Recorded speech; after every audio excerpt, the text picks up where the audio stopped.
pasca Pilpres dan juga pemilu 2024 kemarin, satu-satunya partai yang mau mengundang Rocky Gerung hanyalah Partai Umat. Yang lain gak selera. Nah sekarang PDIP ya mengundang Rocky Gerung untuk pembekalan. Jadi kita sudah tahu ya bahwasanya sekarang PDIP kualitasnya nggak jauh-jauh amat dari Partai Umat. Karena dua-duanya sekarang memiliki label yang sama, sama-sama partai pembenci Jokowi. Makanya diundang Rocky Gerung, karena Rocky Gerung terkenal dengan track recordnya sebagai pembenci Jokowi number one. Konsisten. Makanya ketika Bapak Prabowo dan Bapak Jokowi jalan bersama beriringan, dia nggak mau masuk itu. Padahal 2019 ya Gerindra pernah mengundang si Rocky Gerung ini. Sekarang nggak mau. Karena apa? Gerindra lebih bagus berdampingan dengan orang yang masuk akal daripada orang yang nggak masuk akal. Ya, nah begitu juga ya kan Partai Demokrat. Ya kemarin itu Partai Demokrat 2019 mengundang Rocky dan juga kalian tahu tagline-nya apa? Partai Demokrat mengundang Rocky, KTA menyusul. Begitu juga sekarang di PDIP. Adi Nabi itu belum mengatakan. Sekarang Rocky Gerung memakai jaket PDIP. Bentar lagi KTA menyusul. Kau sekarang mau masuk partai mana sih? Kalian periksa itu. Makanya ya di rakernasnya Partai Umat dia janji sama Partai Umat dan juga Amin Rais. Apa katanya? Walaupun saya non muslim, tapi saya akan kampanye untuk Partai Umat. Tapi setiap datang ke acara partai minta KTA. Setiap acara partai minta KTA. Aduh. Ku bilang biar tahu, ini PDIP ini lagi sakit kan begitu. Tapi yang jadi pertanyaannya, kenapa orang sakit ngundang yang sakit? Kalau sakit itu pergi ke dokter. Kalau nggak sanggup jalan lagi, panggil dokter ke rumah. Bukan yang sakit ngundang yang sakit. Jadi kalau misalnya ini dianalogikan ya kan, yang satu sakit badannya, yang satu sakit otaknya. Coba, apa enggak sakit otaknya si Rocky ini? Semua pikiran-pikiran yang dikeluarkannya adalah pikiran-pikiran apatis, pesimistik. Yang selalu mempengaruhi orang untuk membenci pemimpinnya. Dalam semua agama mengajarkan bahwasanya setiap orang harus hormat kepada pemimpinnya. Nah ini orang lain beda. Dia katakan non-muslim, tapi agama apa kau? Sensitif jadinya. Sampai sekarang Rocky Gerung kalau ditanya agama apa, dia bakalan belok ke kiri, belok ke kanan. Ijal enggak jelas. Aduh. Sekalian aja PDIP ngundang Bahar Smith gimana? Atau Rizik Syihab. Bentar lagi diundangi orang ini tuh Faisal Asegaf. Ngasih materi. Din Samsudin ngasih materi. Semua diundang. Yang benci sama Jokowi mereka undang. Aduh, tapi cocok lah itu sesama pembenci harus saling memotivasi. Tahu nggak kalian? Ya jujur aja di acara mereka kemarin pembekalan anggota DPRD, ya Rocky Gerung tanpa mereka sadari sebetulnya sedang menghina junjungan mereka Bapak Soekarno. Minum dulu aku, Pak. Bagian mana pun yang menghina, bagian jas merah. Berani dia plesetkan jas merah. Apa katanya? Jas merah, jangan sekali-sekali merupakan sejarah. Kalian tahu apa kata Bung Karno? Sebetulnya Bung Karno ingin mengatakan, jangan pernah lupakan para pengkhianat. Para pengkhianat itu beranak pinak. Beranak dan bermantu. Ku bilang sama kalian, kalau kalian telaah kata-kata ini adalah kata-kata penghinaan. Coba, kalian bisa 100% jamin apa yang dimaksudkan Bung Karno seperti itu? Jamin enggak? Enggak kan? Karena apa? Bung Karno sendiri mengatakan jangan sekali-sekali merupakan sejarah. Dia itu ingin menyampaikan kepada generasi saat itu dan juga generasi kita saat ini, mengatakan jangan pernah melupakan apa yang sudah diperjuangkan para pejuang terhadap bangsa ini. Fokusnya kepada perjuangan, kepada para pejuang, kepada para pendiri negara ini, bukan kepada para pengkhianat. Kacau kau sakit. Makanya aku bilang, partai ini udah sakit, dia undang orang sakit.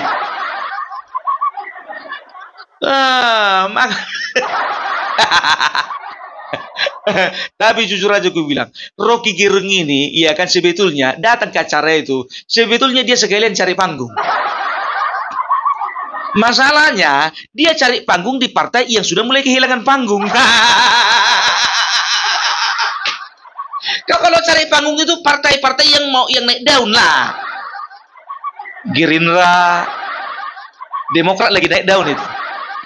Kemarin 2019 kan mereka masih utang kan kartu tanda anggota kan.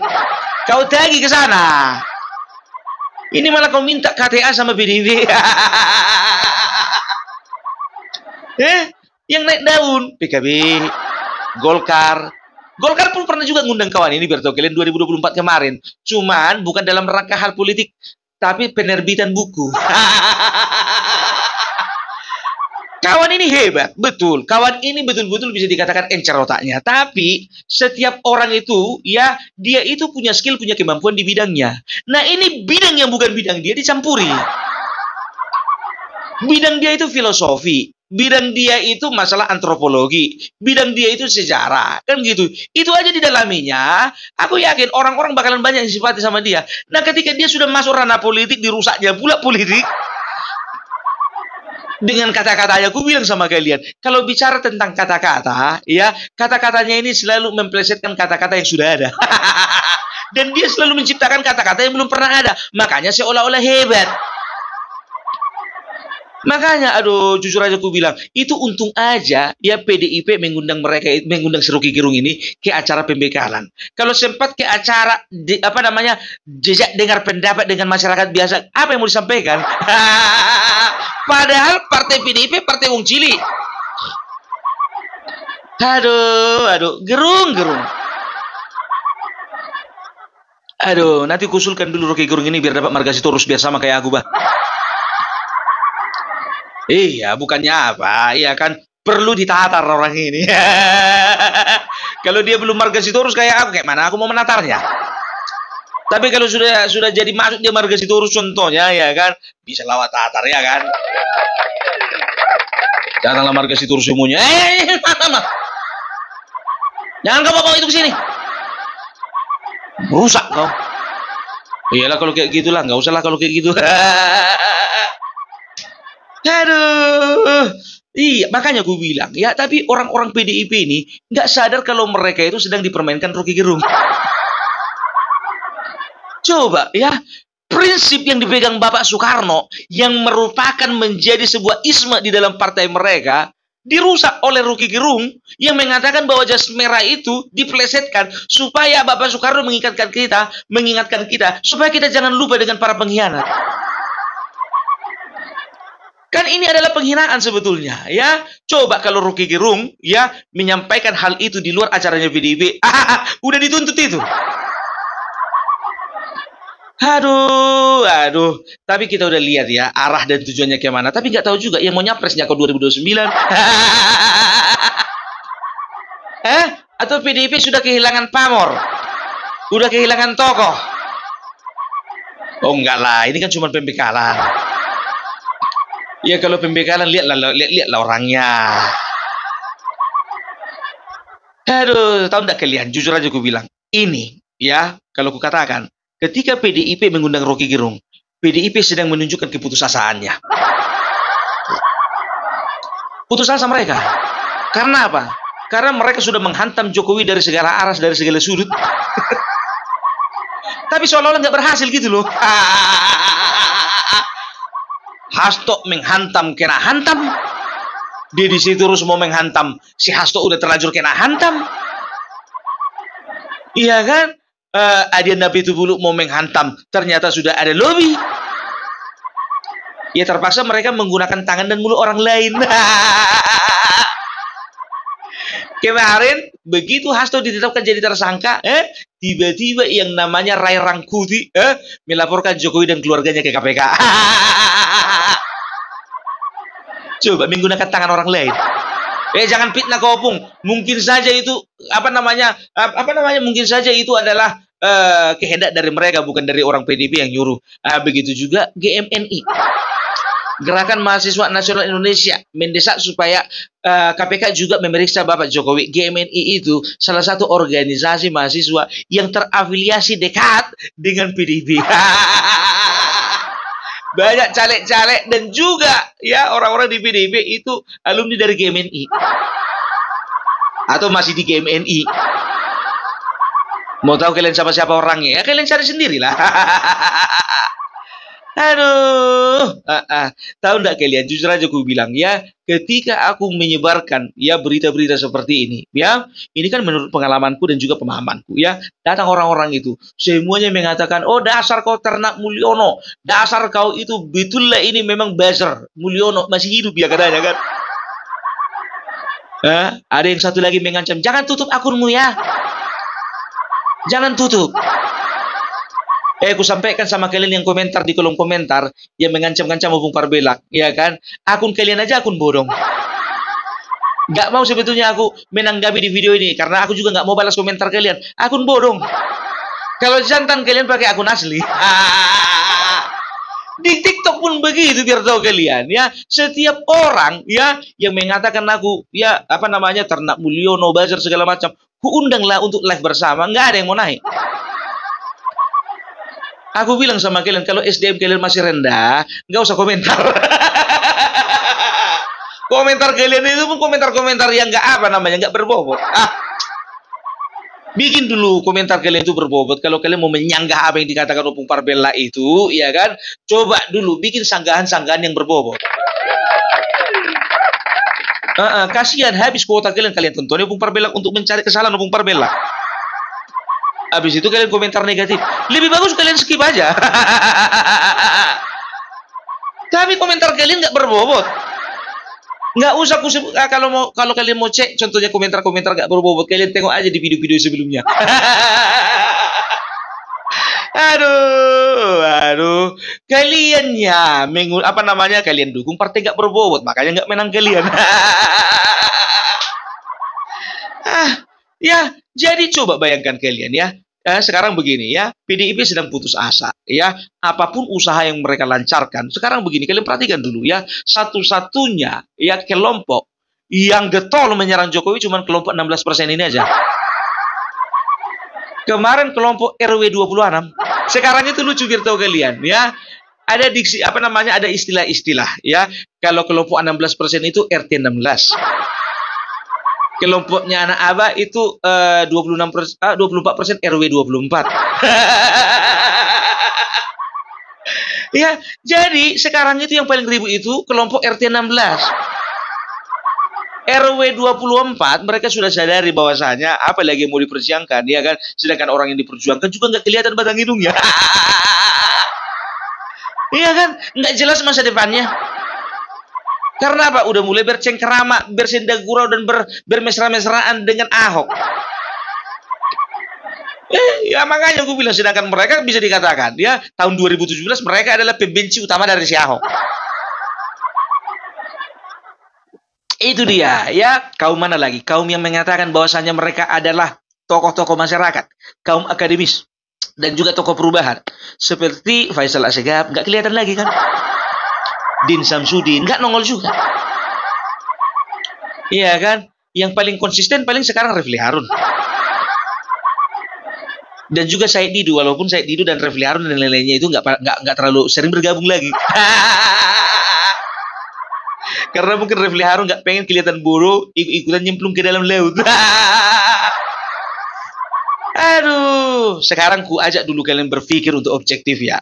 Sebetulnya orang-orang ini yang kusebutkan satu persatu ya, sebetulnya mereka itu orang-orang yang potensial, ya kan? Cuman arahnya salah. Salah gitu loh, ya kan? Nggak tahu kenapa salah arah, apa karena mereka kehilangan jabatan sehingga mereka sakit hati. Jadi intinya sakit hati itu bisa berpengaruh terhadap kualitas seseorang. Kalian tahu Reza Indragiri? yang kemarin itu apa namanya mengatakan bahwasanya 100 hari kerja Bapak Prabowo itu sama dengan 100 tahun kerjanya Gibran. Ya, dan dia membeda isi otaknya Gibran. Dia itu sebetulnya ahli forensik dan dia itu bisa dikatakan satu-satunya dan orang pertama yang mendapat gelar master ya dalam bidang forensik katanya. Kemarin itu biar tahu kalian, aku suka ngeliat kawan ini di apa namanya ulasannya tentang kasus Vina Cirebon. Iya kan? Tapi makanya aku bilang, kita itu nggak bisa, ya kita itu manusia itu nggak akan pernah bisa mampu atau bisa skill di dalam semua hal. Nggak bisa. Paling skill itu bisa di 1, 2, 3 bidang, gitu loh. Nah, Indra Giri ini pun begitu juga. Kalau skillnya di bidang forensik, jangan coba-coba masuk politik. Kena giling kau nanti. Ya, begitu juga Rocky Gerung, ahlinya di bidang filosofi. Jangan masuk politik. Kan begitu, rusak politik kau bikin. Aduh. Makanya tengok dulu Ibu Sri Mulyani. Dia itu orang ekonomi. Ya, dia itu seorang ekonom yang luar biasa. Sampai sekarang dia nggak terlalu kental sense of politiknya itu nggak terlalu kental. Makanya sampai sekarang orang banyak yang nggak mendebat dia itu dari partai mana. Dia nggak masalah mau ada partai nggak ada partai yang mendukung dia karena apa? Dia seorang ekonom.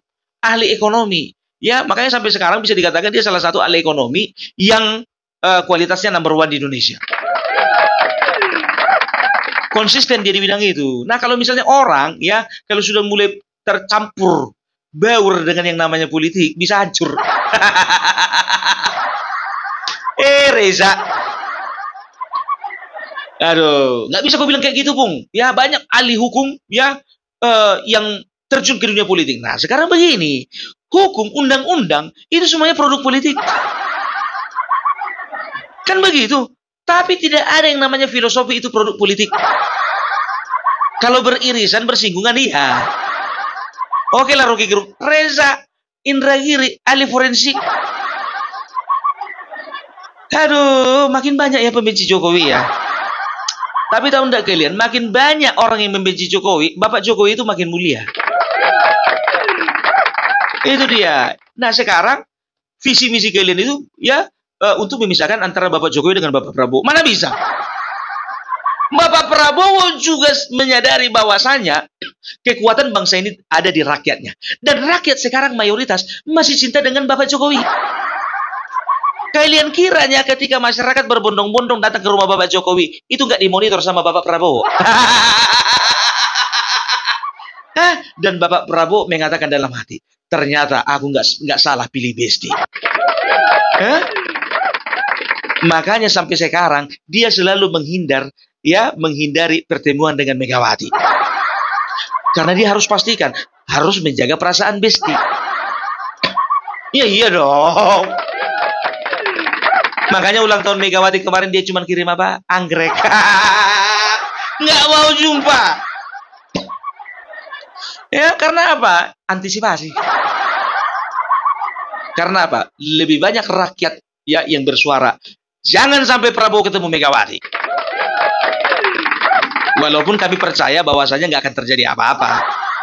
Tapi paling tidak persepsi masyarakat itu jangan sampai negatif. Harus dijaga dong sama Bapak Prabowo. Udah gue bilang Bapak Prabowo itu menang Jokowi efek, Gibran efek. Nggak ada Megawati efek. Begitu juga Megawati dan juga PDIP. Kenapa mereka kalah? Karena Jokowi efek dan juga Gibran efek. Sampai di sini sadar. Sampai di sini paham kan? Gitu ya. Jadi orang sukses harus belajar dari orang sukses. Udahlah dulu ya.